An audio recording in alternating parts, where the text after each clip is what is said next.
제가 자란 곳이 풍기라는 곳인데 소백산 밑에 비로사라는 절이 있었어요. 우리 아저씨가 아주 불심이 대단한 분이 그 피란 오느라고 우리 집 옆에 와 사시면서 우리 아버지 또 우리 어머니 모두가 이제 절로 인도해서 비로사를 갔는데, 그때 비로사 이 문 중턱에 무슨 글이 적혀 있었냐 하면은, 지금 기억으로는 인간은 엄청난 가능성을 가지고 태어났는데 세상살이에 이런저런 쓸데없는 생각 때문에 그게 다 어두워져서 그 가능성 있는 것을 제대로 발휘하지 못한다. 그래서 절에 와서 열심히 공덕을 쌓고 그 쓸데없는 생각을 다 들어버리면 부처님 같이 된다. 그런 것을 간단히 써놨는데 어린 마음에도 그것이 굉장히 와 닿았습니다. 그리고 이제 그 후에 저는 노래를 잘한다고 해서 교회에서 무슨 대회가 있을 때 노래 선수로 뽑혀가게 됐어요. 그러다 보니까 저절로 교회를 다니게 되어버렸어요. 그런데 우리 누나는 절에 계속 다니다가 위에 무슨 고장이 생겨서 소화가 계속 안 되고 하니까 그 비로사에 한동안 가 계셨어요. 그러다 뭐 사라져 버렸어요. 그러니까 큰일 났다. 어디로 갔나. 나중에 찾아보니까 동학사 강원에 가서 공부하고 있더라고요. 그래서 제가 찾아갔는데 다시 모시고 올 수 없고 보니까 거기서도 직책을 맡아서 열심히 일하고 했는데, 그 누님이 자광 스님이라고 그 후에 내원사 주지를 오래 하시고, 그 내원사가 그 일대가 도립공원이 되기도 하고 중창도 꽤 많이 하시고, 또 그 다음에는 그 수덕사 옆에 보덕사 또 주지로 오래 계시다가 지금은 상좌 스님이 이제 내원사 주지가 되어서 요즘 거기가 계시기도 하고, 또 법계사라는 절도 그 상좌가 아주 크게 지었어요. 그래서 거기 가 계시고, 그러다 보니까 이제 이쪽하고는 자연히 이 인연이 다시 생겨서 작년에는 법계사에 가서 우리 문화예술대학원 학생들이 그 제사 모실 때 보령도 하고 승무도 추고 판소리도 하고 굉장히 또 이 부흥회도 하는 그런 것을 해드리기도 했습니다. 그래서 어떻게 보면 제가 이 불교 음악 쪽에도, 그리고 75년부터 이 동국대학의 불교음악 강의를 제가 하고 또 불교 합창단도 하고 했었는데, 그 후에 한동안 또 이쪽에 그 일을 잘 안 했어요. 그러다 근래에 와서 이제 이런 일을 하고 있습니다. 여기 강의 자료를 나누어 드리라고 해서 그 전에 썼던 것을 하나 드렸는데요. 그냥 제목만 가지고, 우선 우리나라 사람은 굉장히 음악을 잘합니다.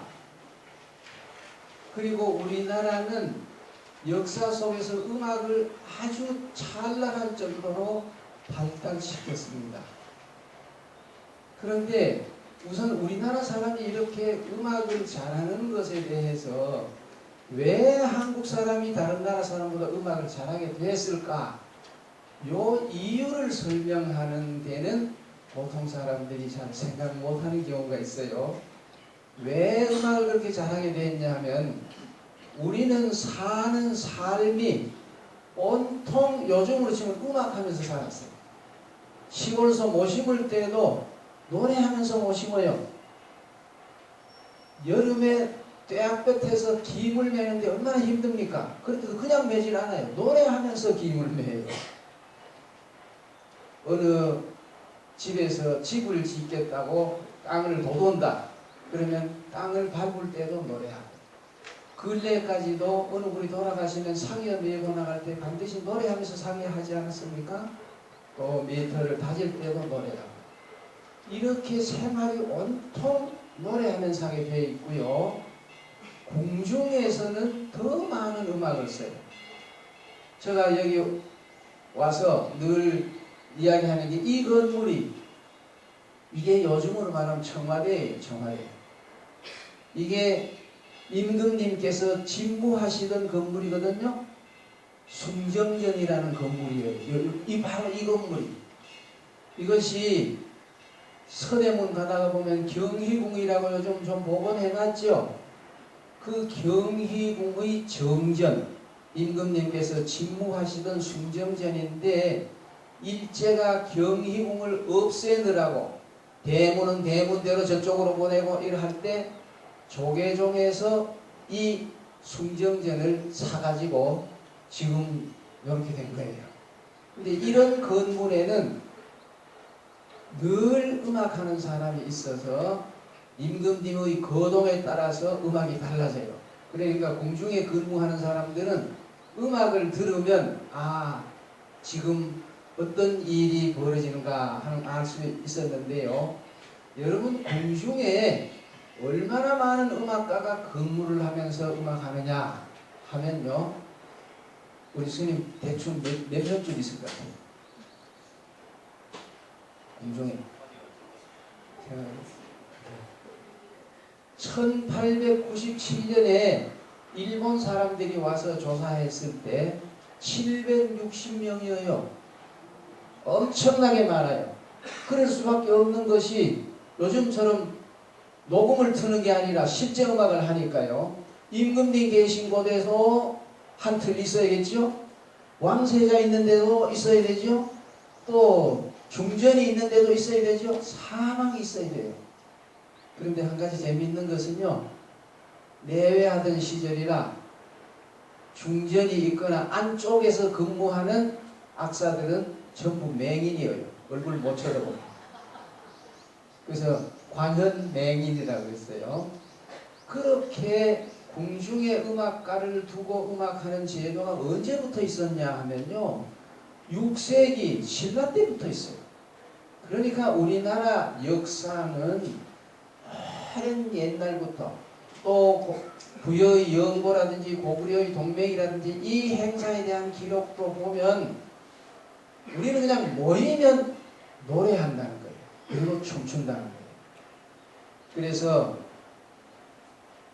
일제강점기에 이 일본 형사들이 이 사람이 조선 사람인가 중국 사람인가 일본 사람인가 알아보려면 술을 먹인다 그래요. 술.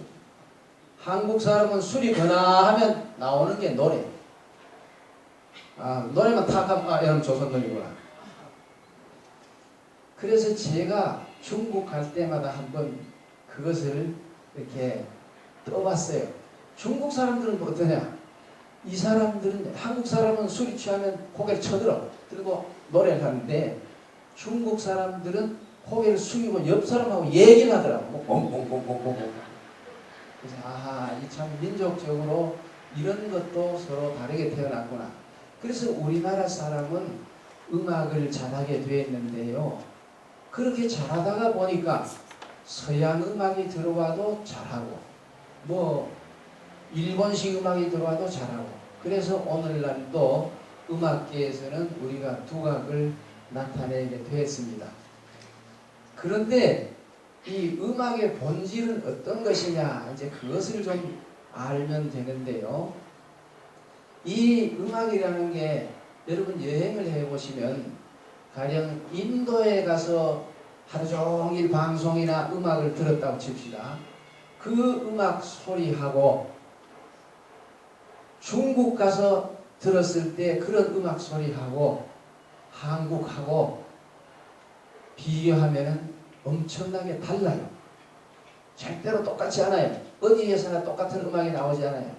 그러면 가령 우리 학생들이 초등학교 한 5학년쯤 된 학생이 어머니 인도 노래하고 한국 노래는 왜 달라요? 이렇게 질문하면 어떻게 대답해 주는 게 좋은가? 그것을 뭐 작곡가가 다르다 이렇게 해서는 원만한 대답이 안 되거든요. 그건 왜 다르냐 하면요. 인도 말과 한국말이 다른 것만큼 노래가 달라요. 그래서 음악이 달라요. 중국말과 한국말이 다르죠? 그러면 음악이 달라요.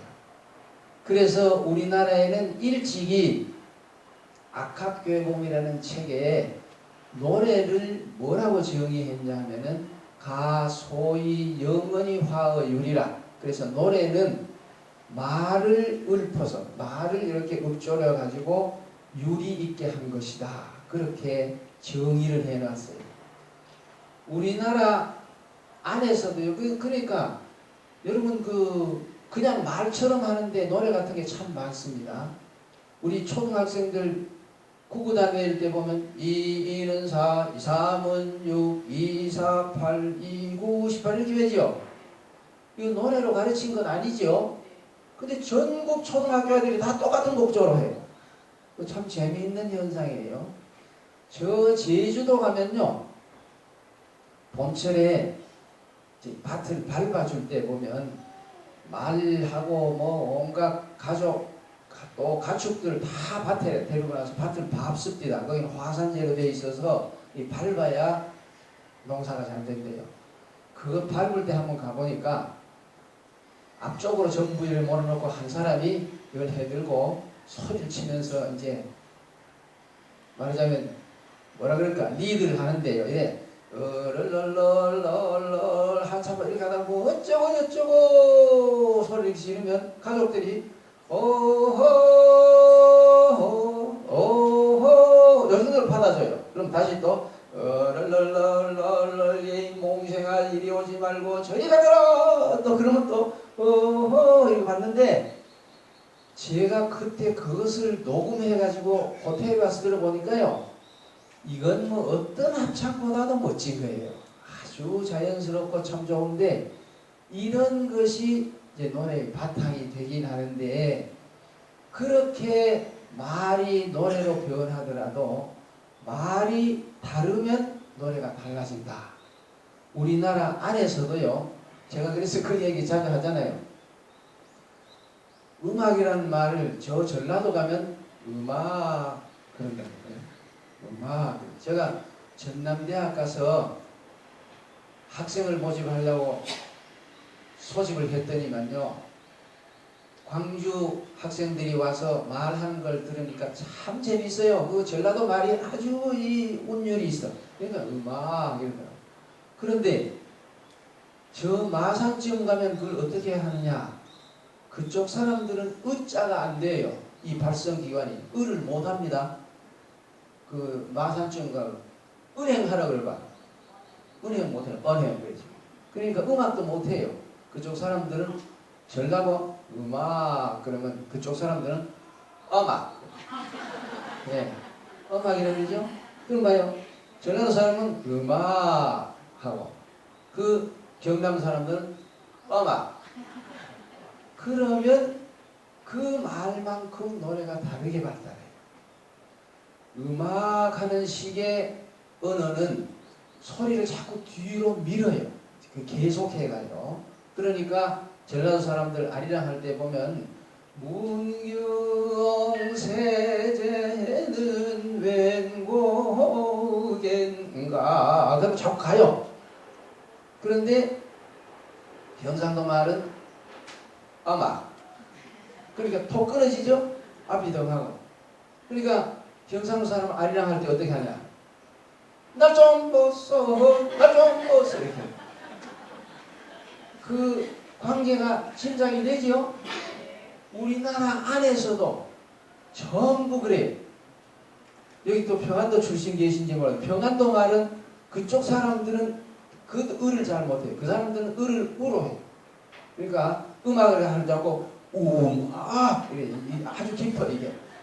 그래서 그쪽 소리는 또 목소리 안에서 이런 걸 많이 써요. 그렇기 때문에 김일성이가요. 사실은 우리나라 이 남쪽에서 발달한 판소리를 굉장히 좋아했어요. 왜 특히 좋아했냐면은 자기는 독립운동한 공도 가지고 거기서 해먹는 거기 때문에 일제강점기에 다른 사람들은 다 일본식 노래를 했는데 판소리만은 일본식으로 안 했어요.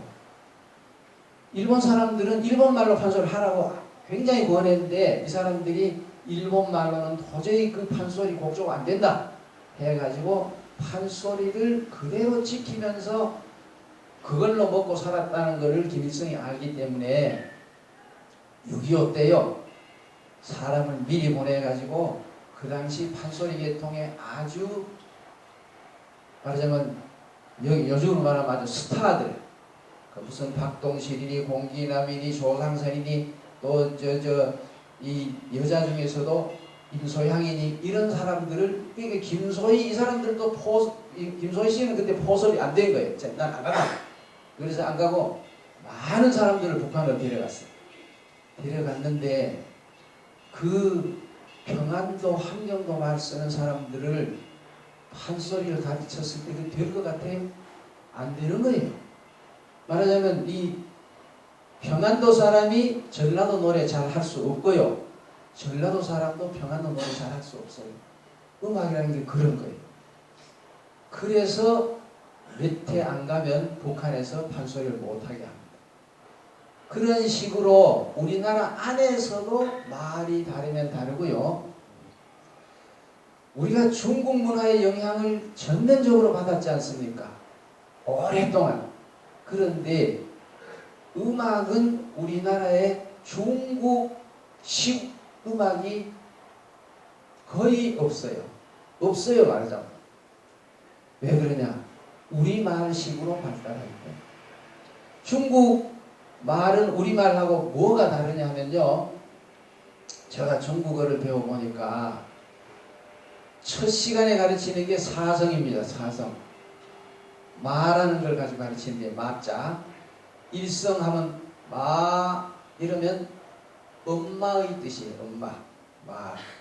이성 마 이렇게 되면 여름에 입는 시원한 마. 그 마예요.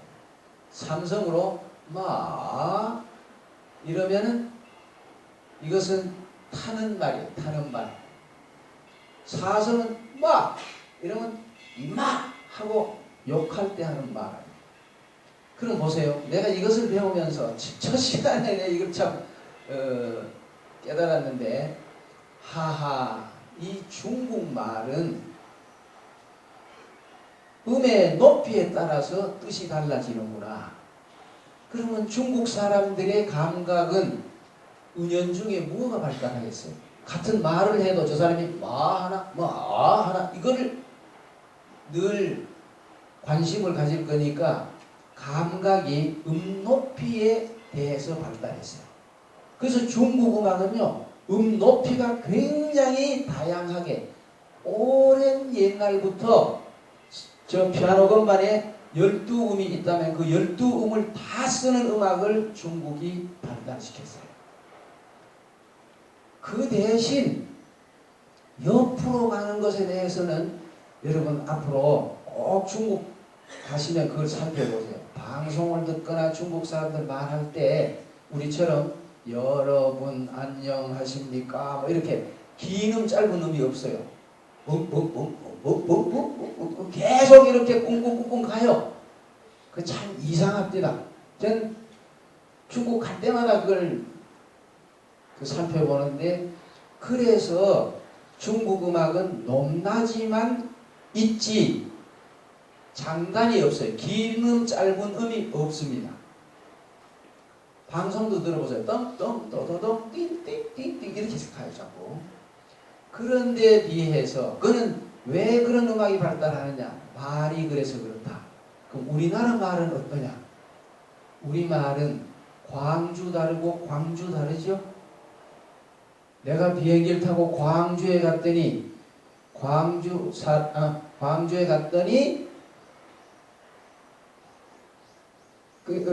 내가 비행기 타고 광주 간다. 맞는 말이에요? 안 맞아요.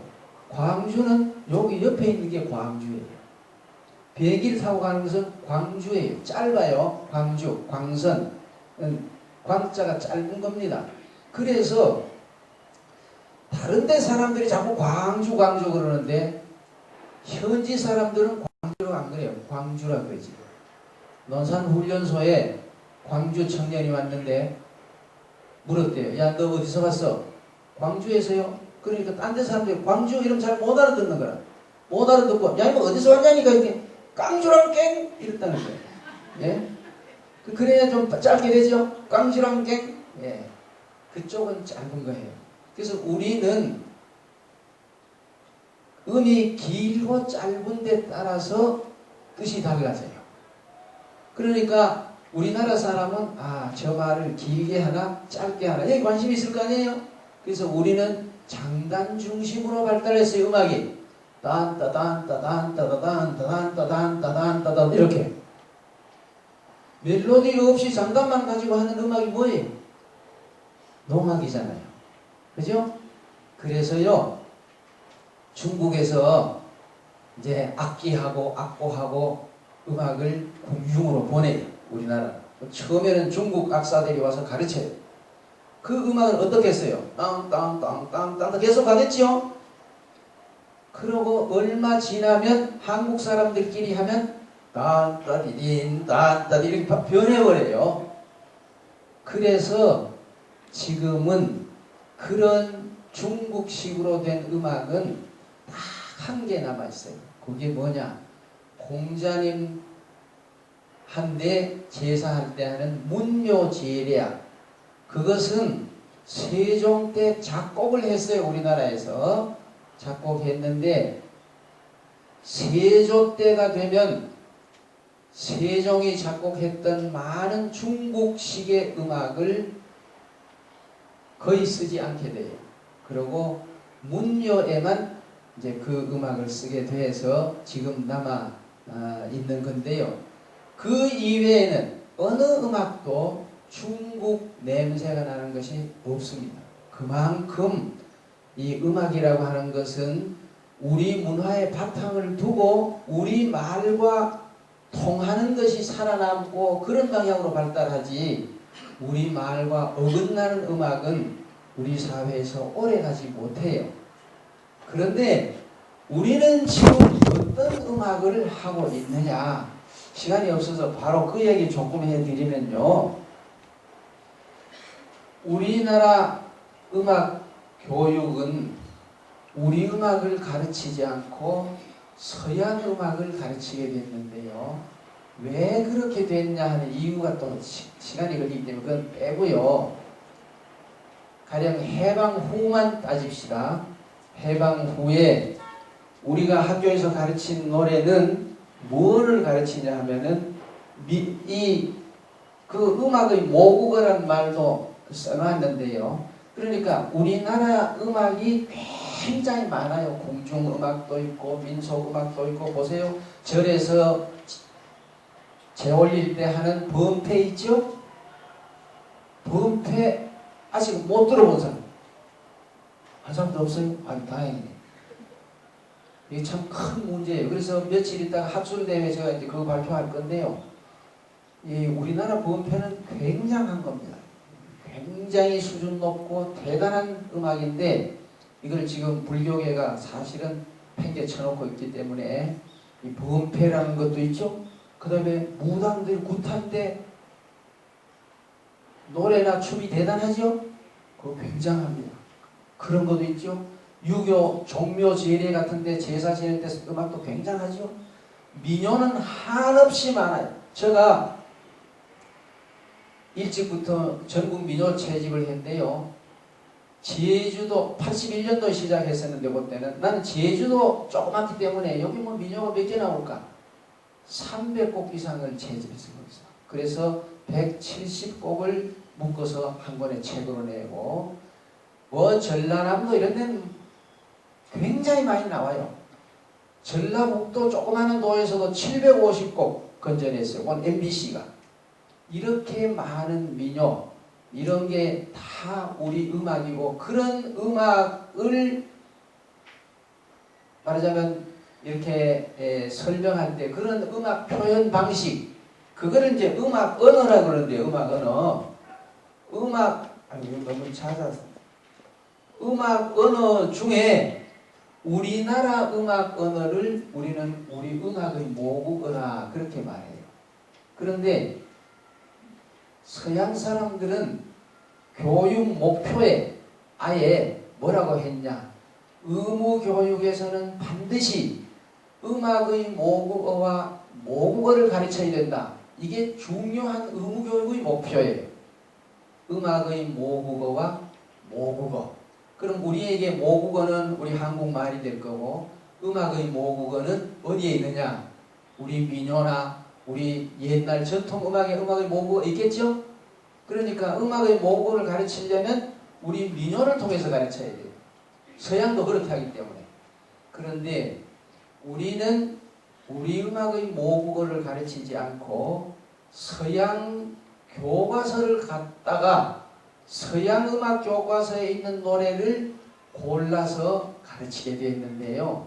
그 나라가 어느 나라냐 하면 영국 교과서, 미국 교과서, 독일 교과서, 이태리 교과서 이 네 나라 교과서를 가져왔어요. 여러분들 그 민요 한번 생각해봐요. 브라질 민요 모르시죠? 인도 민요도 몰라요. 우리가 아는 거는 독일 민요, 영국 민요, 미국 민요, 이태리 민요예요. 이 네 나라 것을 갖다가 가르쳤는데요. 이 네 나라는 언어로 보면 음악의 특징이 언어가 같으니까 영국, 미국은 언어가 같지요? 독일하고 이것은 사촌간, 이건 육촌간이에요. 같은 집안이에요. 같은 계통. 그래서 제가 가끔 이렇게 예를 들어서 이런 가령 영어를 하나 써봅시다. The cat can get the rat. 이 중학교 1학년 책에 있잖아요. 하필 이 법당에서 잡는다 소리를 하니까 이게 이상하네. 고양이는 쥐를 못되게 할 수 있다. 그렇잖아요. 그런데 이런 문장에서 중요한 단어는 중요한 것은 이런 단어예요. 이런 단어. 그리고 중요하지 않은 게 하나씩 그 앞에 붙어 있죠. 말할 때는 중요한 것은 액센트를 준단 말이죠. 그러니까 그 can 여기 액센트가 가고 can get 이렇게 되잖아요. 또 왜 이렇게 되니까 중요한 것이 하지 않은 게 앞에 하나 있어서 이걸 가지고 서양식으로 노래를 만들자면 이렇게 세로줄을 그어줘야 돼요. 이렇게 그어주고 보고 이렇게 보면 이게 약박자가 하나 앞에 오기 때문에 못 갖춘 마디가 되잖아요. 그죠? 못 갖춘 마디. 못 갖춘 마디가 되면 가령 합창 지휘하는 사람이 이렇게 한다면 여기서 시작하는 것이 아니라 약박자에서 시작하겠죠? 그동안 우리가 배운 그 민요 한번 생각해 보세요.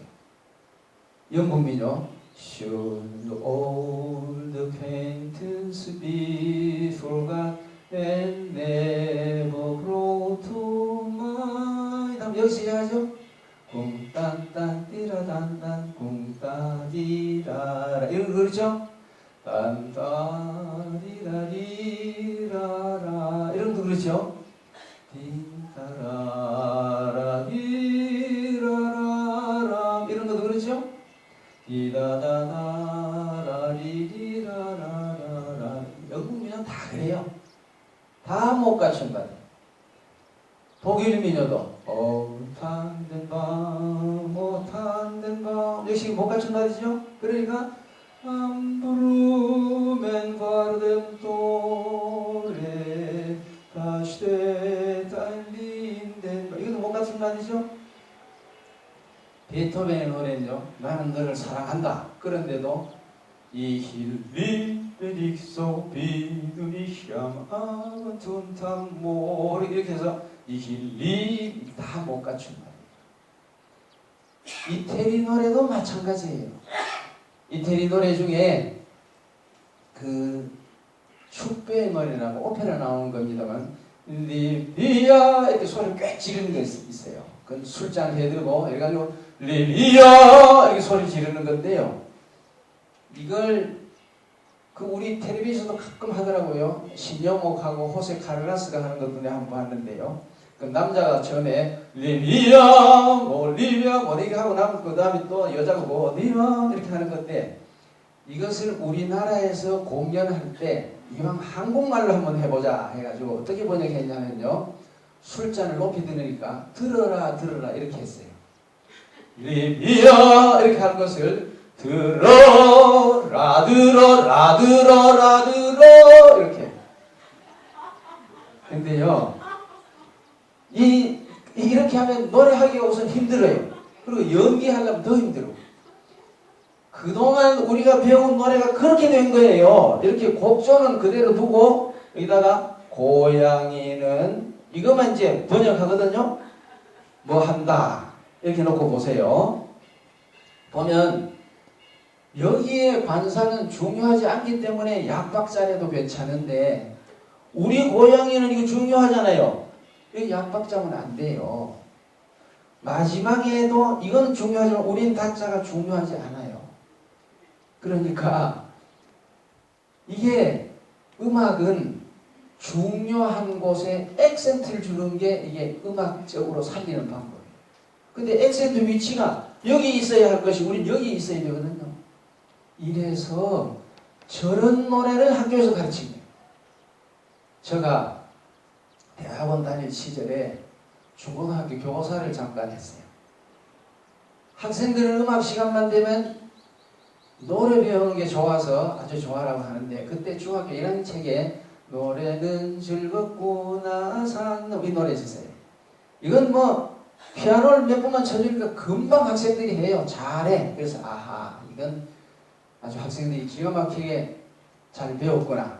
그래서 자 지금부터 시험 볼 테니까 1번부터 나와해라.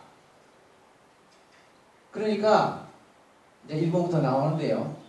내가 피아노를 치면서 노래 시켰을 때는 아주 즐겁게 했어요. 정말 신나게 노래가 이렇게 했는데 시험 보라 그러니까 나올 때부터 엄숙한 거야. 이렇게 뭐 툭 나오면서 가지고 노래는 즐겁구나 산 넘어 이렇게. 난 1번은 처음에서 그런 줄 알았어요. 2번 똑같아. 노래는 즐겁고 한 서너 명 시키고 나니까 그다음부터 내가 의문이 가는 거야. 아 이상하다. 이 노래한다는 것은 정말 기분 좋게 재밌게 해야 되는데 더구나 가사는 노래는 즐겁구나. 그런데 하나도 안 즐겁게 하는 거야. 노래는 즐겁구나 상. 그 몇 명 더 하면서 내가 아 이게 왜 그럴까 생각하다가 9번이 대의원이었는데 좀 기대를 했는데 역시 마찬가지여서 내가 그럼 보고 야 너 유행가 할 수 있어? 그러니까 처음에는 머뭇머뭇해요. 그땐 유행가 하다가 걸리면 두드려 맞았어. 그 이름이 두드려 맞을까 봐 머뭇머뭇하는데 또 밑에 학생들이 눈치를 잘 보니까 야 해봐 그러니까 이제 유행가를 하는데요. 여기 있어서 노래는 하던 학생이 유행가를 하기로 작정하니까 대원 확 달라져. 대원이 이 완전히 몸에 힘이 딱 빠지고 눈을 딱 감더니만요.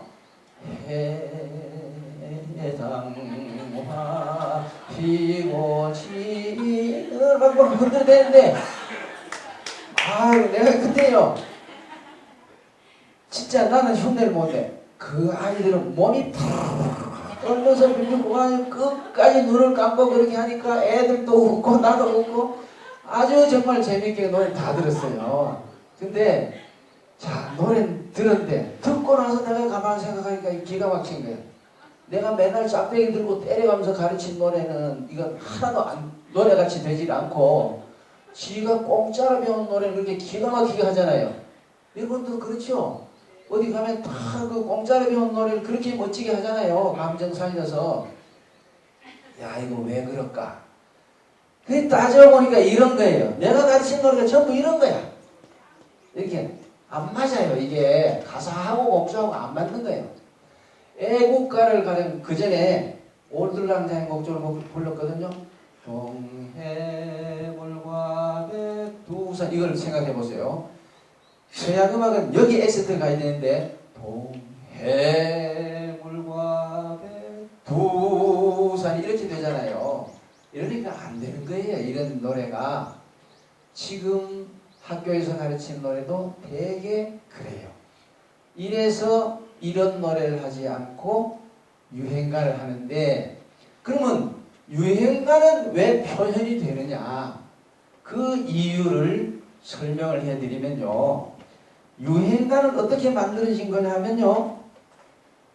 일제시대에 일본 사람들이 한국을 점령했을 때가 어떤 때냐 하면 재봉틀과 축음기가 나와 팔릴 때예요. 요즘은 이제 자동차하고 조금 있으면 비행기 팔겠죠. 예? 시대가 이렇게 산업적으로 다른데 그때는 재봉틀 축음기인데 조선의 일반 가정에서도 재봉틀을 많이 샀어요. 그 다음에 조금 더 취미가 있고 넉넉한 사람이 유성기, 축음기를 샀는데 일본 사람들의 상술이라는 게 충격한 게 아니라 음반을 만들 거예요. 어떤 음반을 만드느냐? 조선에 와보니까 조선 사람들이 노래도 엄청 여러 가지를 하고 기악도 많고 음악이 많거든요. 그 음악을 많이 음반으로 만들었어요. 우리나라가요 해방 후 45년 됐을 때 내가 어느 신문 칼럼에 글 썼어요. 45년 된 한국이 일제시대 수준으로 조선 음악, 한국 음악 음반을 안 만들었다니까요. 그 일본 사람들이 많이 만들고 그 다음에 신상품으로 내놓은 게 유행가예요. 유행가를 어떻게 만들었느냐 하면요. 일본 민요 곡조에다가요 트로트라는 리듬을 붙여요. 이렇게 해서 만들었어요. 만들어 가지고 한국에 들려주니까 한국 사람들이요 금방 수용을 해. 쉽게. 왜 그러냐? 이 일본 민요라고 하는 것은 일본 말에 의해서 만들어진 노래겠지요. 우리 민요처럼. 그런데 일본 말과 한국 말이 같은 계통이지요. 그러니까 이 노래는 첫째로 어순이 같아요. 우리하고. 나는 학교에 갑니다. 일본말은 와다시가 학교에 이기마시다. 똑같잖아요. 어순이 같으니까 이 프레이징, 강박, 약박이 다 똑같아요. 프레이징이 같아요. 그 다음에 아주 중요한 게요. 식임새예요. 식임새. 우리는 그 전에 애국가 가사를 올드랑자인 곡조로 부르라 그러면요. 동해물과 백두산이 이렇게 부르지를 않아요. 대개 어떻게 부르냐? 동해물과 백두산 이렇게 하죠. 마르고 목에서 아주 멋을 내가지고 마르고 이렇게 하잖아요. 그게 식임새예요. 여러분 우리나라 사람 식임새 하는 것을 교회에 가서 한번 보세요. 교회 가서 찬송가 악보를 보면 주의 주시와 평민음 얻기 위해 이렇게 불러야 돼요. 근데 그렇게 부르느냐? 그렇게 안 불러요. 주의 주실과 평 이렇게 길게 빼고 믿음 이렇게 불러야 은혜를 받아요. 네? 그러니까 이게 왜 그러냐? 한국말과 일본말은 식임새를 하지 않으면 표현이 다 되질 않아요. 여러분 분패 보세요. 분패는 이렇게 처음에 합장 안 그래?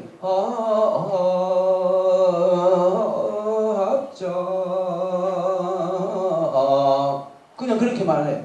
이렇게 전부 식임새예요. 식임새를 누리고 음악화해서 만든 가락들이라고. 이 식임새가 한국 음악과 일본 음악엔 절대적인 것인데 유행가에서 식임새를 살린 거예요. 만약 식임새까지 우리 학교 서양 음악 가르치는 바탕에다가 악보를 주고 두만강 푸른 물에 가르치라 그러면 두만강 푸른 물에 노젓는 뱃사공 이렇게 가르칠 거예요. 재미없지요? 네? 식임새해야 두만강 이렇게 돼야죠. 그렇죠? 또 노젓는 뱃사 이렇게 사 이래야 이게 재미가 있는 거예요. 우리나라 표현이 돼요. 이 식임새가 반드시 있어야 돼요. 이거 없으면 우리말이나 일본말은 100% 표현이 안 됩니다. 그래서 민요를 할 때는 그 식임새를 좀 이렇게 바트게 말하자면 짧게 이렇게 하고 가곡이나 이런 범패 같은 데는 식임새를 늘려가지고 가령 그 가곡할 때는 그냥 벽사창이 얼음커널 림만역에 벌떡 이런가요?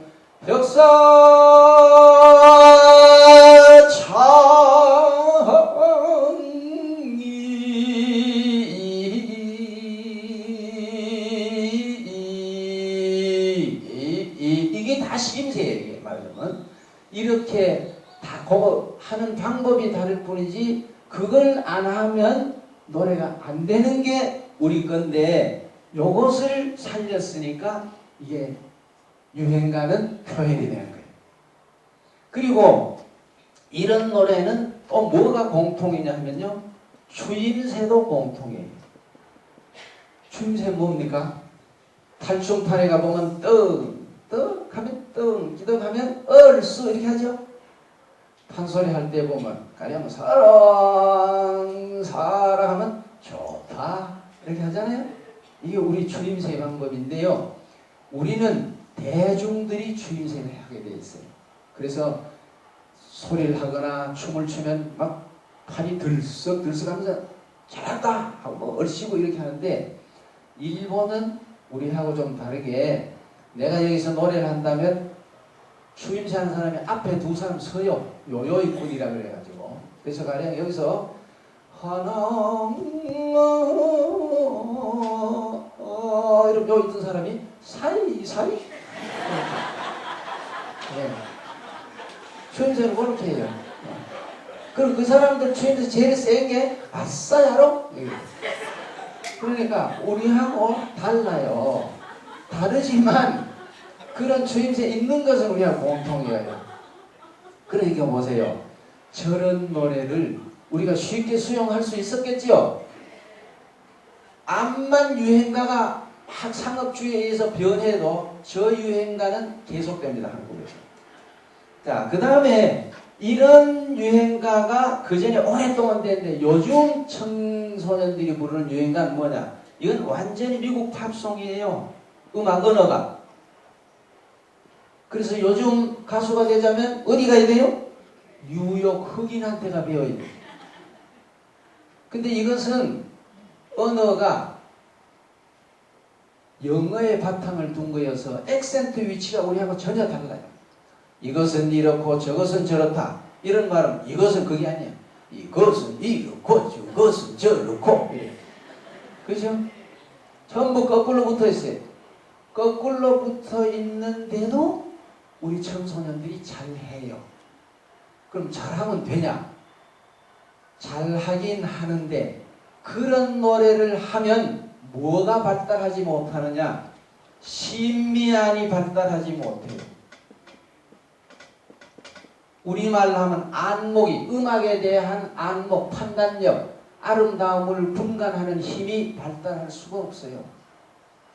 지금 우리 음악 교육은 그런 점에서 큰일인 것이 예능 교육의 중요한 목표는 신미안을 기르는 것이에요. 무용이나 미술이나 다 그 신미안을 기르어야 되는데 음악의 신미안이 발달할 수 없고 그 다음에 중요한 건 뭐냐? 서양 민요를 통해서 서양 음악 언어는 배우는데 우리 음악 언어를 못 배우고 그러니까 음악 교육의 목표가 음악 표현법, 음악 언어를 배우는 것이고 그 다음에 그것을 더 아름답게 표현할 수 있자면 신미안이 있어야 되는데 이 양쪽을 다 놓치고 있는 것이 지금 한국이에요.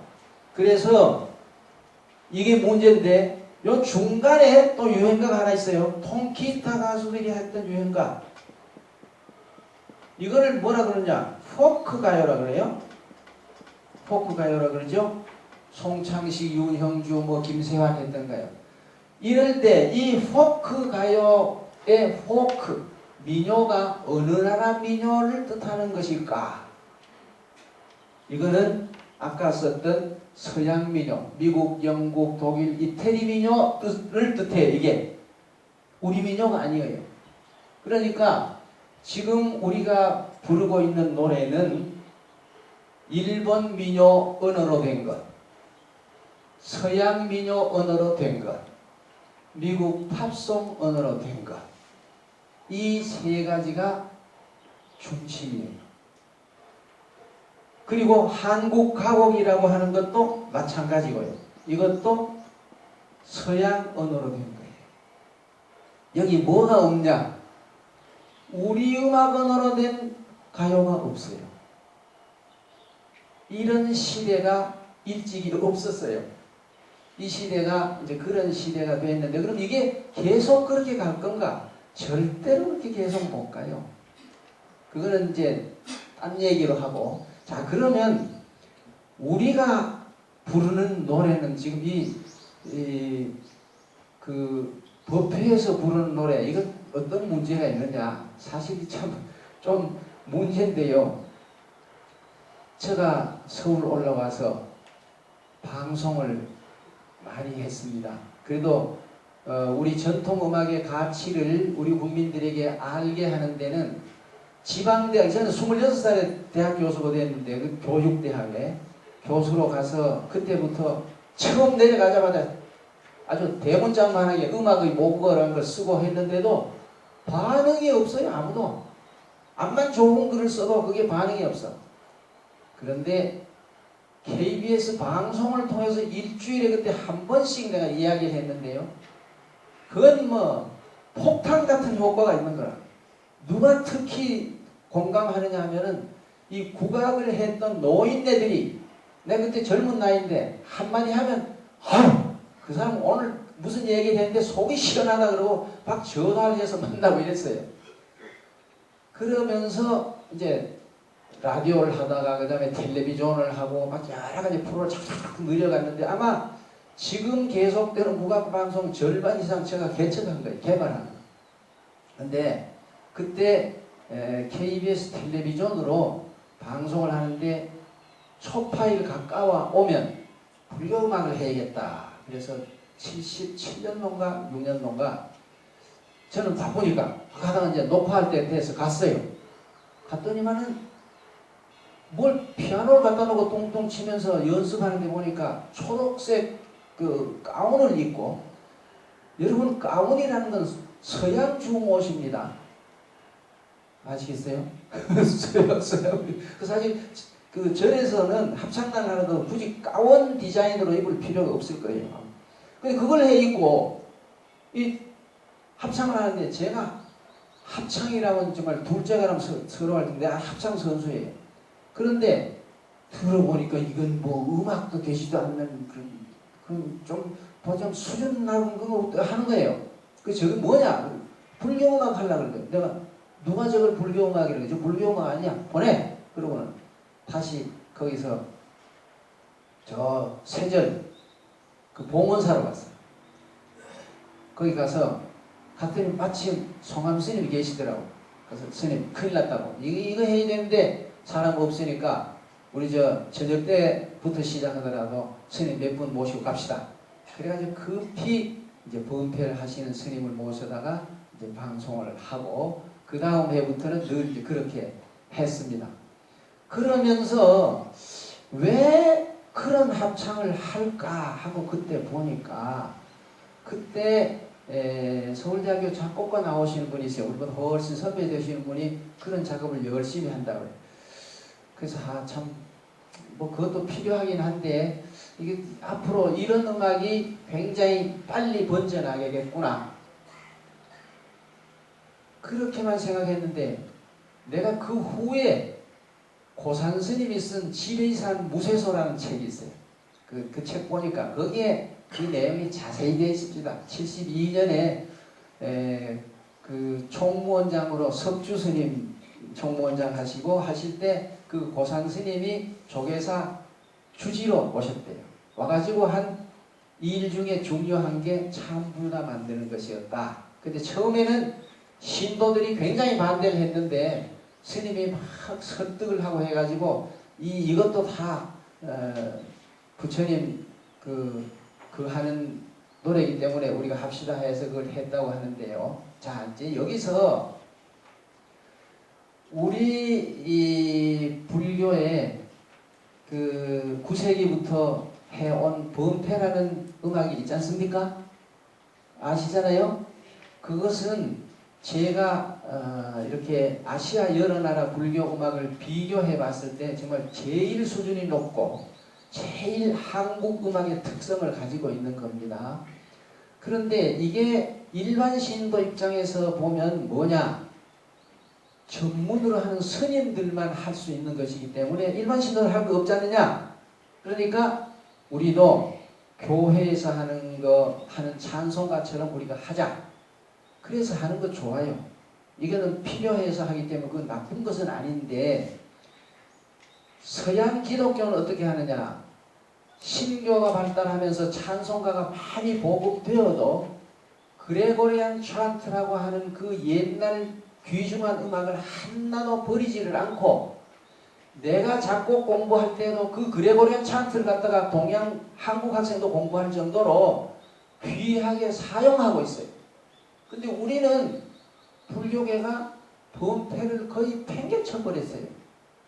최근에 와서 이게 유네스코 문화유산으로 인정도 받고 하니까 조금 관심을 갖기 시작했는데 또 한 가지는 이제 이번에 그거 좀 고치자고 얘기를 하려고 하는데 영산제만 자꾸 부각시키지 범패가 왜 영산제만 씁니까? 수륙제를 영산제보다 더 크게 하는 경우도 있는데 그러니까 수륙제를 하든지 영상제를 하든지 각배를 하든지 무슨 예수제를 하든지 다 쓰이는 것이 이 범패, 작법 이런 불교 예능이거든요. 이것을 버리면 안 돼요. 어떤 형태로든지 다 지켜나가야 되고 그 다음에 이제 찬불가를 하려면 그럼 앞으로 어떻게 개선하면 되냐?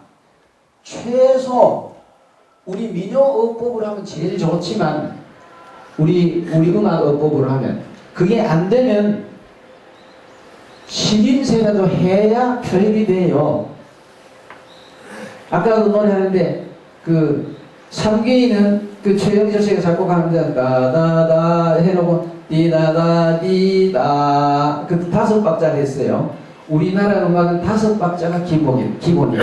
그건 잘 한 건데 두 번째 했던 참불가는 완전히 서양식으로 디디 이렇게 돼 있었죠.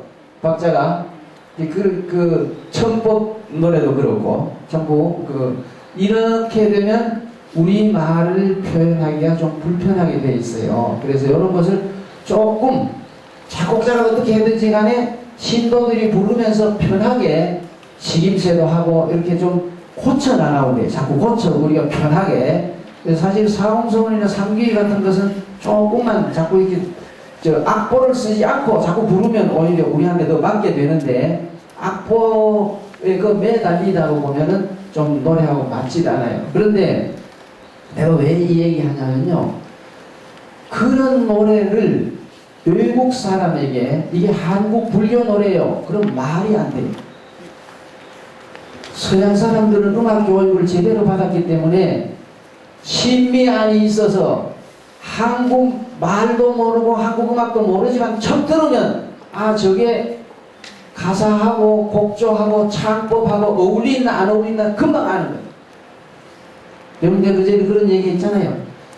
한국의 성악가가 독일에 가서 우리나라 사람들 몇이 모여가지고 독일 성악가들하고 같이 이렇게 스타디 그룹을 하자 모였어요. 한국 성악가라 그러니까 독일 사람들이 당연히 그러죠. 너 한국 가곡 한번 해봐. 그래 나가서 한국 성악가가 누구의 주제론가 이렇게 하니까 조금 하니까 아니 그런 노래 하지 말고 한국 노래 하라고. 또 딴 사람이 뭣도 모르고 쇠못이 옥색치 역시 끝나기도 전에 그런 노래 하지 말고 한국 가곡 해라.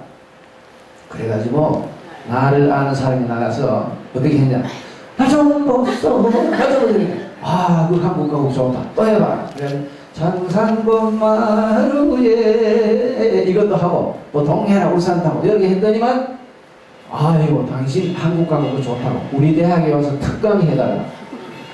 그래가지고 그 강의를 했더니 또 딴 데서도 또 특강이 해달라 또 하고 자꾸 그래가지고 몇 군데 돌아다녔어요. 민요를 준비해서.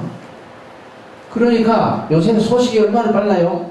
음반 회사에 찾아온 거예요.